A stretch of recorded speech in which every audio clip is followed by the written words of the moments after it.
আসসালামু আলাইকুম এভরিওয়ান। বন্ধুরা, এখানে দেখছেন অনেক বড় বড় কাঁকড়া, সাতক্ষীরার বিখ্যাত কাঁকড়া। বন্ধুরা, এই কাঁকড়াগুলো কিন্তু অত্যন্ত সুস্বাদু এবং খুব দেখতে খুব সুন্দর লাগে। এখানে এগুলো সব গ্রেডের কাঁকড়া। এটা তিন পিসে আপনার এক এক কেজি 100-200 হয়, 3 পিসই। এবার চিন্তা করেন কত বড় বড়।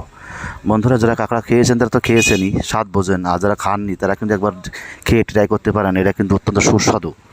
বন্ধুরা, চিংড়ি মাছের চেয়েও কিন্তু সুস্বাদু লাগে এবং এটা কিন্তু অত্যন্ত বড় বড়। কিন্তু আপনি দেখে বুঝতে পারতেছেন না, এখানে কিন্তু ডিসপ্লেতে ছোটো ছোটো দেখা যাচ্ছে, কিন্তু আসলে কিন্তু অনেক বড়। 3 পিসই আপনার 1 কেজি 100-200 হয়, তাহলে বুঝেন কত বড় বড়। তো আসলে সাতক্ষীরাতে ম্যাক্সিমাম এলাকায় কিন্তু ঘেরে এগুলো চাষ হয়। তো আসলে ঢাকা শহরে কিন্তু এর দাম অনেক বেশি, তারপরেও এখানে কিন্তু এটা 1200-1300 টাকা কেজি আপনি পেয়ে যাবেন। তো আসলে যারা একবার খানে তারা ট্রাই করতে পারেন। বন্ধুরা, তো ভালো থাকেন। আসসালামু আলাইকুম।